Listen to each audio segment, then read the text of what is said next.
follow. Well, Michelle, what is some information we need to follow when it comes to this weather? You know, we're talking about the risk for heavy rain, so I don't want folks to get complacent. I know we've had some flash flood warnings here and there. Tomorrow, we're going to have a little less coverage with those storms, but still a risk of some damaging winds tomorrow. And then Monday, back to the heavy rain threat, so we could see some more flash flooding. We have flash flood warnings up tonight and reports of flooding right now in downtown parts of Greensboro along Cone Boulevard. I want to show you where those warned zones are. These are some of the worst hit areas over the last 3 weeks. We're talking eastern Guilford County, also Alamance County, Mebane, and this includes areas of Graham, Burlington, all the way south through areas of Liberty back into Randolph County near Ramseur and points south just east of the Coleridge area and your Cheeks. So we're looking at those heavy downpours that have already dropped 2 to 3 inches. Your warnings are going to stay up even though the rain is beginning to fade in these zones. We've still had one more line here in southern Caswell after they've had 3 to 4 inches in the southern region just south of the Anderson area and south of Yanceyville.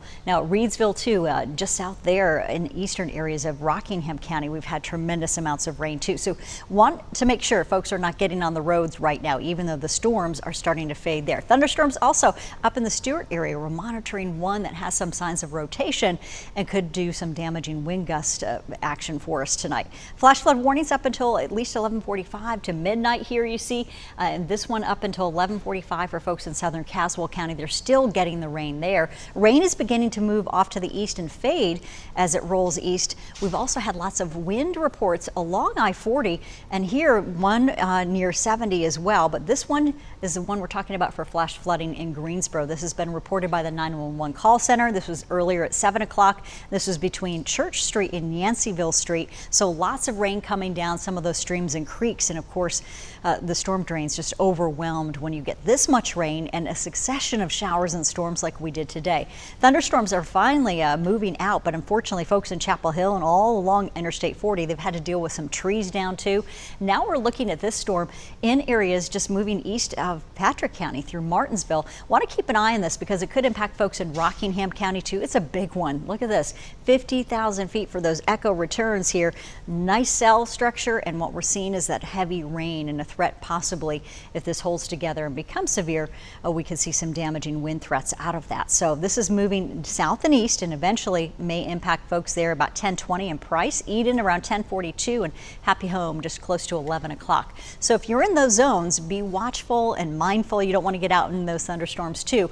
We have those estimated rainfall totals and just in the last 24 hours. So this isn't several days rainfall total. This is just the last 24 hours. You can see the heaviest of rain just to the east and also up over areas of Galax where they've had flash flood warnings earlier too. 2.5 inches here to 4 inches in zones near southern Caswell County. Take a look at some of these incredible storm pictures too from Barry McDowell.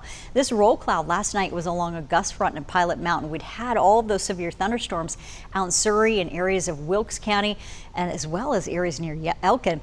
Then a gust front formed, so that cooler outflow just coming down from the storms and actually dropped down some trees in the Pinnacle area. But you can see that beautiful roll cloud along a gust front in Pilot Mountain. We have some more pictures we'll show you hopefully at 11 too, and you can see this one from Crystal Gentry, near Dobson. So as the roll cloud was forming just around 8:30 in the evening, incredible views there, beautiful structures to those clouds, and fortunately those did not do a whole lot of damage as that system rolled out. Now our severe thunderstorm risk for Sunday is still with us. We've got a marginal risk. It's a level 1. It means that a few spots could see, again, damaging wind threats along with some flash flooding risks. Some large hail also may be possible, but our biggest concern is going to be any trees coming down that could cause some power outages for us. We had a little bit of that today and more as we went out toward the Chapel Hill and Raleigh area with the winds coming down. Rainfall totals at the airports, not impressive, right? We had a lot of scattered thunderstorms that missed the airports but have dropped in just tremendous amounts of rain and rural spots as well around North Carolina. We've got more for you. Upper 70s right now, nice and rain cool compared to where we were today. 92 degrees in Greensboro, also Burlington, 88 in North Wilkesboro, and highs typically at 89. Now tomorrow, our storm chances begin to ramp up after 3 o'clock in the Triad, may last until about 8 o'clock. So it's a little bit narrower window for those storms. Also less coverage. Our rain chances only at about 30%, but where you do see a storm, you may get into trouble with some isolated severe storms. Our highs actually running closer to 92. to near 90 in the foothills, feeling like the lower 100s at times. And your storm chances here should start to wind down by about 5 o'clock. And in the mountains, your temperatures at 68 degrees, also winding down with those temps and rain chances as we head late evening. So it looks like a better opportunity to get some of those showers and thunderstorms in here again on Monday. We don't need any more. We're already above normal for the month by more than 5 inches in the Piedmont Triad. Excessive rainfall risk mostly west of the Triad, but we'll keep you updated as we go through the day on Sunday for storm timing. And you can see here 92 on Sunday, but 84 by Tuesday. Milder highs, you can call 80s milder.